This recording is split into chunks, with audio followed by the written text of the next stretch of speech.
तो चलिए, network marketing expert series के पार्ट 12 में आप सभी का स्वागत है। नमस्कार दोस्तों, मेरा नाम इंद्रपाल सिंह, एक digital network marketing coach and business consultant, और आज आपके लिए एक बेहतर टेक्निक लाए हैं नेटवर्क मार्केटिंग के पार्ट 12 में, जिसका नाम है टारगेट मार्केट कैसे आइडेंटिफाई करेंगे, how to identify your ideal customer. तो चलिए, इस सेशन को हम इस पार्ट 12 को स्टार्ट करें इससे पहले अगर अभी तक आपने यूट्यूब चैनल को सब्सक्राइब नहीं किया है तो दोस्त इस यूट्यूब चैनल को सब्सक्राइब जरूर कीजिए, क्योंकि पार्ट 1 से लेकर 11 तक आपको इसी चैनल पर मिलने वाला है, और वो देखोगे तो और बेहतर आपको समझ आएगा डायरेक्ट सेलिंग के, और बेहतर परफेक्ट खिलाड़ी बनेंगे आप। तो चलिए, विदाउट डिले हम शेयर करते हैं आपको part 12, identifying your ideal customer, कि अपनी टारगेट मार्केट को आप कैसे पहचानेंगे।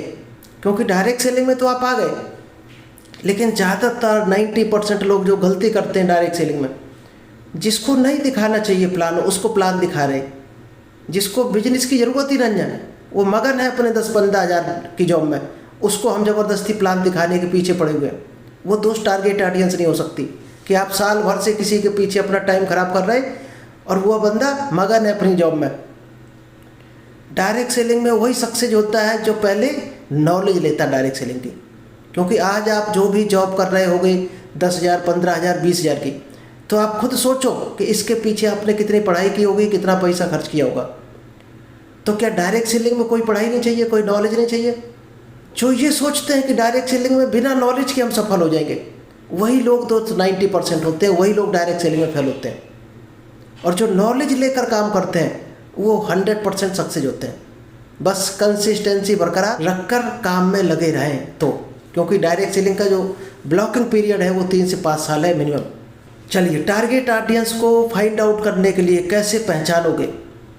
तो सबसे जो पहला पॉइंट है वो है understand your product oblique service. सबसे पहले आपको अपने प्रोडक्ट की पहचान होनी चाहिए, या जो आप सर्विस बेस में है, अगर कोई सर्विस दे रहे हैं अपने कस्टमर को, तो आपको सर्विस के बारे में पूरी नॉलेज होनी चाहिए। क्या आप जिस भी कंपनी में काम करते हो उस कंपनी के प्रोडक्ट या सर्विस की आपको नॉलेज है पूरी? नहीं है नॉलेज तो दोस्त पहले प्रोडक्ट नॉलेज लो। प्रोडक्ट क्या काम के लिए, कौन सा प्रोडक्ट बनाया गया है, उस प्रोडक्ट में क्या इंग्रेडिएंट्स डाला गया है, क्या रिजल्ट है, उसके कुछ टेस्टिमनी, ये चीज़ आपके पास हर हाल में होना चाहिए। और वो प्रोडक्ट, वो सर्विस जो आप देने जा रहे हो, क्या उससे आपके जो कस्टमर है, जो आपकी टारगेट ऑडियंस है, उसकी कोई प्रॉब्लम सॉल्व हो रही है या नहीं? अगर उसकी कोई प्रॉब्लम सॉल्व नहीं हो रही है तो कस्टमर आपसे वो प्रोडक्ट या सर्विस कभी नहीं लेने वाला। उसकी या तो ज़रूरत फुलफिल हो रही हो, कोई प्रॉब्लम सॉल्व हो रही हो, कोई उसका पेन पॉइंट दूर हो रहा हो, कोई ऐसा उसका हॉट बटन हो जो आपके प्रोडक्ट से उसको सॉल्यूशन मिल रहा हो, तभी वो प्रोडक्ट लेगा। क्या आपने ये खोज कर ली कि आप जिसको प्लान दिखाने जा रहे हैं, जिसको बिजनेस दिखाने जा रहे हैं, जिसको प्रोडक्ट देने जा रहे हैं, क्या उसको कुछ सॉल्यूशन मिलने जा रहा है आपके प्रोडक्ट से, सर्विस से, या इस बिजनेस से? बिजनेस से मीन्स कि उसको पैसे की ज़रूरत है भी या नहीं, या आप ज़बरदस्ती उसको लाने की कोशिश कर रहे हो बिजनेस में। जिसको ज़रूरत नहीं है दोस्त, उस पर टाइम मत ख़राब करना। तो आपको प्रोडक्ट के बारे में बिल्कुल 100% क्लैरिटी होनी चाहिए। हर प्रोडक्ट का क्या बेनिफिट है वो आपको पता होना चाहिए, जिससे आप प्रॉपर तरीके से अपने कस्टमर को बता पाओ। और कुछ प्रोडक्ट देने के बाद क्या सर्विस देनी चाहिए, वो सर्विस क्या आप दे रहे हो।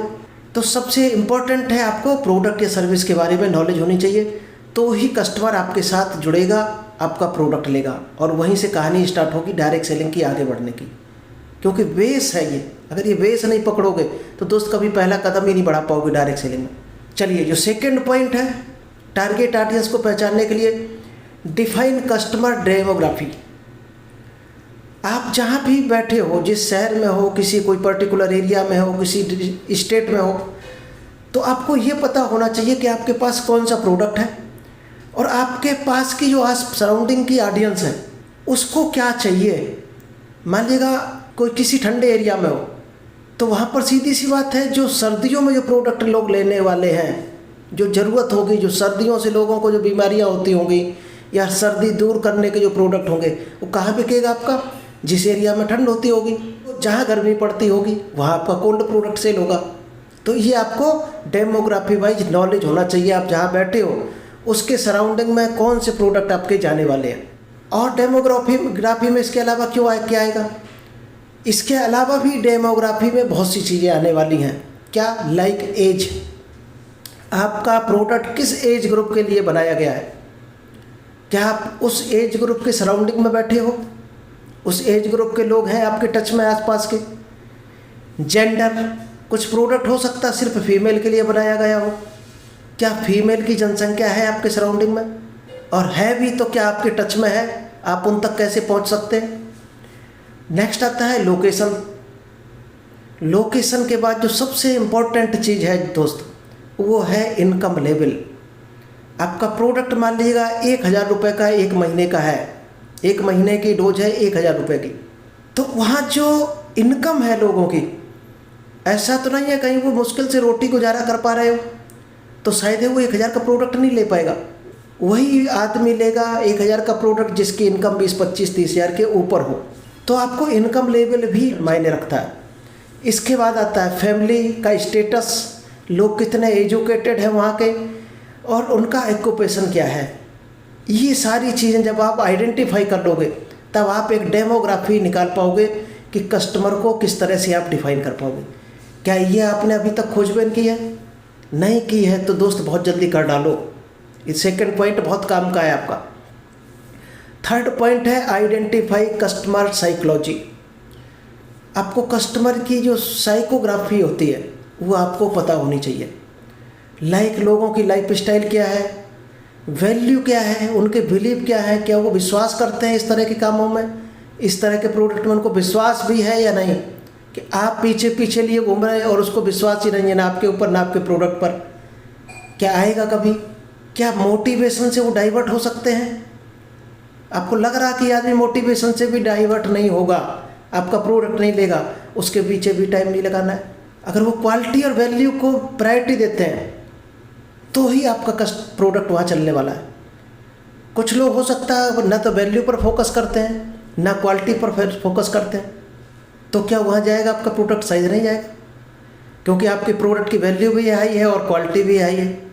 तो वहाँ के लोगों को भरोसा होना चाहिए प्रोडक्ट में, क्वालिटी में और वैल्यू में। चलिए, जो सबसे इम्पोर्टेंट पॉइंट आने वाला है, फोर्थ पॉइंट है फोकस ऑन पेन पॉइंट।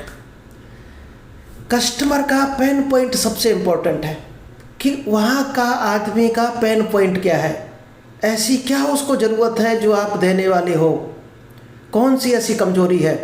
शायद है हर जगह के लोग अपने बच्चों को पढ़ाना चाहते हैं, तो ये एक पेन पॉइंट है बच्चों को पढ़ाना। अब बच्चों को पढ़ाने के लिए लोगों के पास पैसे का इंतजाम नहीं है, तो आप फाइनेंशियली उनको सपोर्ट कर रहे हो, ये एक पेन पॉइंट हो गया उनके लिए। कोई हेल्थ से रिलेटेड इश्यू है और उस एरिया में कोई डॉक्टर नहीं है, उस हेल्थ से रिलेटेड लोगों को दूर जाना पड़ता, 100 किलोमीटर 200 500 किलोमीटर, और आपके पास उस चीज़ का सॉल्यूशन है, तो ये एक पेन पॉइंट हो गया उस एरिया के लिए। तो आपको पेन पॉइंट पकड़ना बहुत ज़रूरी है। किसी को बहुत बड़ा बंगला बनाना, उसका ड्रीम है बंगला बनाना, किसी को फॉरेन घूमना है, तो ये दोस्त पेन पॉइंट होते हैं। ये अगर आपके पास है और इसका सॉल्यूशन है प्रॉपर आपके पास, तो शायद है लोग आपकी बात मानेंगे, अगर आपने पेन पॉइंट पकड़ लिया तो। नेक्स्ट है, फिफ्थ पॉइंट है know their hobbies and interest. अब उनकी हॉबीज आपको पता करनी है, उनका इंटरेस्ट भी है क्या नहीं। जो चीज़ आप लेकर गए हो, प्रोडक्ट या सर्विस या फाइनेंशियल सपोर्ट का जो प्लान है, क्या उसको उसमें इंटरेस्ट है, ध्यान से सुन रहा, बार बार आपसे जिक्र कर रहा उसका, तो ही उसको आगे बढ़ाने के लिए आप टाइम वेस्ट करो। वहाँ पर पैशनेट होना चाहिए, आगे बढ़ने की लगन होनी चाहिए, उसमें कुछ ड्रीम होने चाहिए। अगर पैशनेट नहीं है तो वहाँ पर भी टाइम वेस्ट करना आपका बेकार है। ये 5 पॉइंट अगर आपने इम्प्लीमेंट किए, फिर आप देखना बेहतर रिजल्ट आएगा। अभी लोग क्या है, लेबर ग्रेड पर काम कर रहे हैं, कोई कहीं कर रहे हैं, कोई ऐसी जगह काम कर रहे हैं जहाँ ज़रूरत ही नहीं है ना प्रोडक्ट की, ना लोग पसंद कर रहे हैं आपको, ना आपके प्रोडक्ट को। तो दोस्त आप अपने टाइम को वेस्ट कर रहे हो, और टाइम को वेस्ट जिसने किया तो दोस्त टाइम इज मनी। और जब रिजल्ट नहीं आते हैं तो लोग कहते हैं डायरेक्ट सेलिंग बेकार है। डायरेक्ट सेलिंग दोस्त बेकार नहीं होती, आपने डायरेक्ट सेलिंग की नॉलेज नहीं ली है, इसलिए डायरेक्ट सेलिंग में आप फेल हो रहे हो। अगर ये नॉलेज आप इम्प्लीमेंट करोगे, फिर काम करके देखना आपका रिजल्ट आना शुरू हो जाएगा। चलिए, 6 पॉइंट है एनालाइज करंट कस्टमर।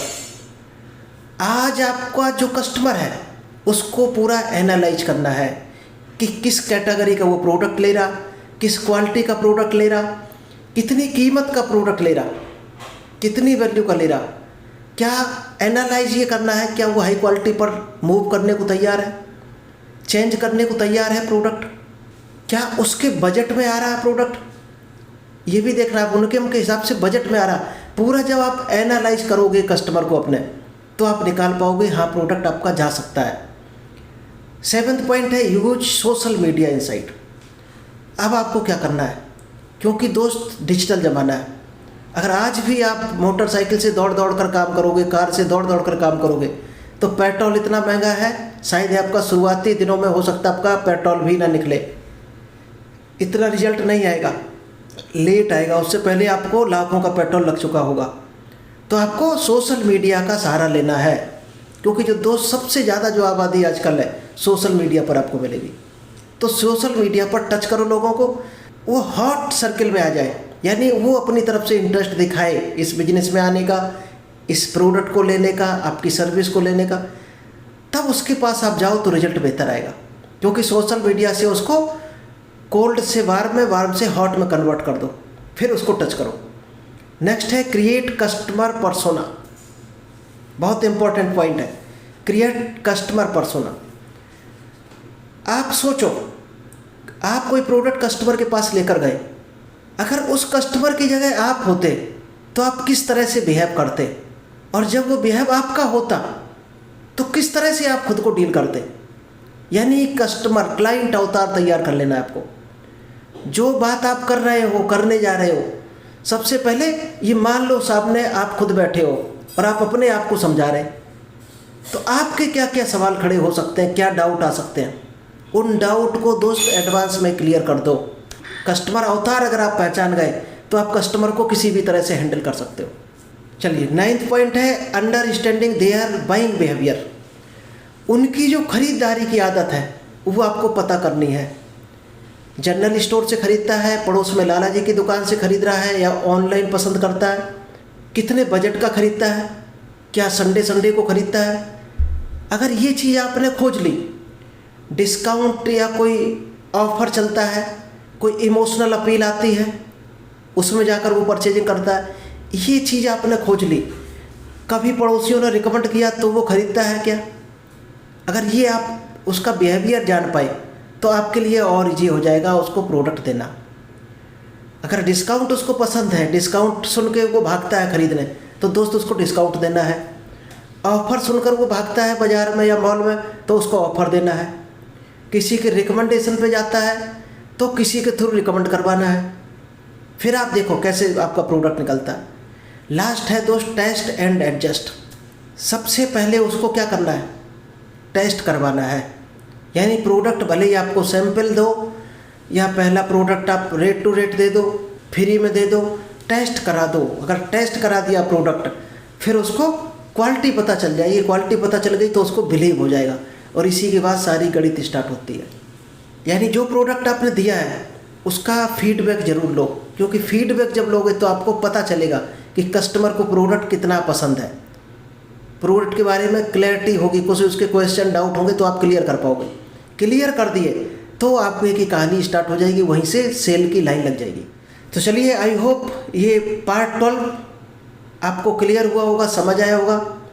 और अगर ये पार्ट 12 आपको समझ आया हो, क्लियर हुआ हो कि टारगेट ऑडियंस को कैसे पहचानेंगे, तो दोस्त अपने दोस्तों में और फ्रेंड्स में, सर्किल में ये वीडियो ज़रूर शेयर करना, लाइक करना।